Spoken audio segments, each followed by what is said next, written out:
Hey guys, Carolyn here with a thing or two, coming to you live from my closet. I've got a quick video, how to get started on Poshmark. It's not as complicated as you think, and turns out to be a lot of fun. So stick around, hit that subscribe button, and I'll share with you the easiest way to get started on Poshmark. And as always, I love to share my favorite products with you guys. This one right here is my Evian mineral water spray for my face. I love it. I live in Alaska. It's so dry. Of course, a lot of you work in offices. You just take off the lid, give a little spray. Oh, you're totally hydrated. And I just love it. Helps combat winter dryness. I keep one of these in my work bag and I keep one in my purse. Hey there, welcome back. I have broken down how to get started on Poshmark to 12 easy steps. Step 1, load the app. Use my code, a thing or two, to get $10 off your first purchase. You might be thinking, oh, I'm just going to use Poshmark to sell. I'm not going to buy anything. Well, I'm here to tell you, just go ahead and use the code, get the $10 credit, because you will probably need it in the future. And then you get $10 to spend on your first purchase, and that doesn't expire. Okay, so now that you've loaded the app, the next thing you want to do is clean out your closets. I'm talking clothing you're not wearing anymore, shoes, bags, those boots you thought you would wear a lot that you're not wearing, wallets, anything along these lines. You can also list household items, but the easiest place to start really is your own closet. That jacket that you got last year that you're just not wearing like you thought you would. Pretty much anything from your closet or your husband's closet or your children's closets can be sold on Poshmark. There are other categories for home goods as well that we can get into later, but today we're just focused on getting you started on the app. Okay, now that you've cleaned out your closet and you have the Poshmark app loaded on your phone, you've created an account, the next thing you'll do is you'll click Sell. Then you'll find a place to take a picture of your item. Pick a place with good lighting, like maybe outdoor lighting that shines in on your kitchen table, maybe a chair in your living room. It can be, I actually use my closet and I just have a really bright light in the closet that I use as an overhead light for my pictures. There's really no need to start out with fancy lighting. If you decide to, later on you can always buy some lighting to enhance your lighting. But at this point, if you don't have a light box and you don't have lights on stands, it's quite all right. Just find a place with decent lighting and photograph your item. If it has size tags, photograph the size tag. If it has any flaws or any damage at all, photograph that. Just be very transparent. If there are any flaws or damages, take a nice close-up picture of that so that anyone looking at your listing will know what they're getting. So again, you're looking for good lighting. You want to take a good overall picture of your item, front and back. You want to take a picture of any tags, and you want to take a picture of any damages. And if it's a handbag or something like that, go ahead and take a picture of the corners where they can see that the bottom corners are intact. You may also choose to take a video. A video is a wonderful way to showcase your item. You can really see all sides of it. You can turn it around and see like different facets of it. And videos seem to do really well on Poshmark. And the video automatically shares to your story on Poshmark, which is pretty cool. It's like another marketing tool for you. So once you've taken all of your photos and or a video, you'll have the opportunity to edit those photos.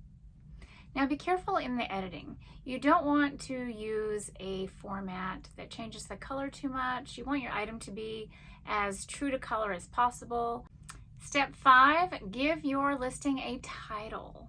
Something simple, maybe Coach Wallet, Coach Continental, Kate Spade Fold-Over Wallet. If you happen to know the actual style name of the wallet or bag, you can use that.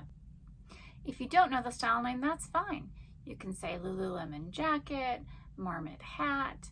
It's all good. So you'll save title and click done. Step 6, you'll click on description. Be very thorough here.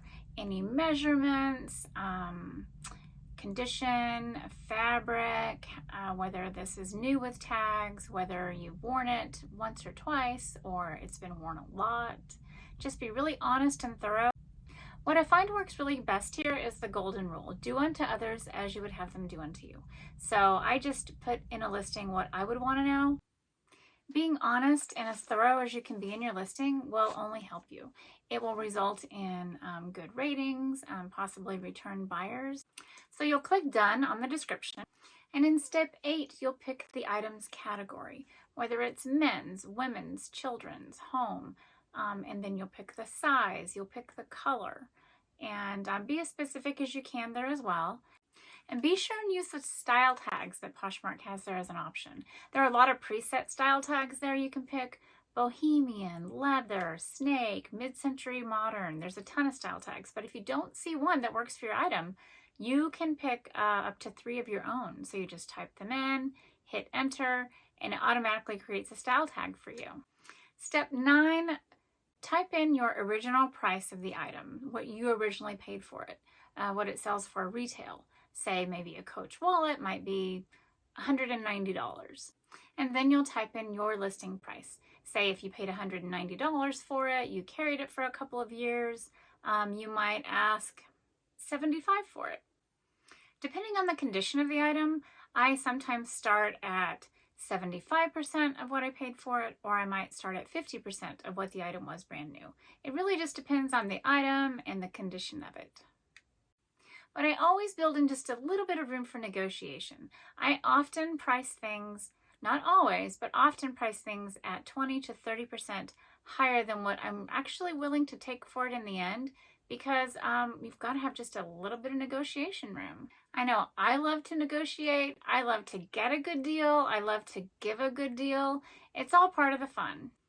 So my advice would be pick the bottom dollar that you would really realistically like to get for this item, and then maybe bump that up 20, 30% so you have just a little bit of negotiating room. Poshmark also has a handy little tool there right around the price listings of suggested price.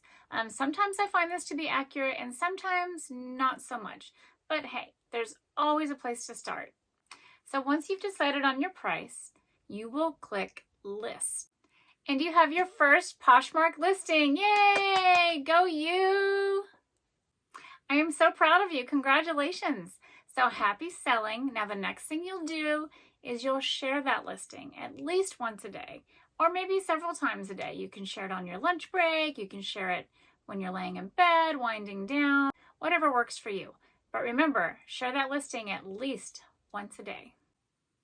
Thanks for watching, and if you found this helpful, please subscribe and share this video with anyone who might be interested in selling on Poshmark.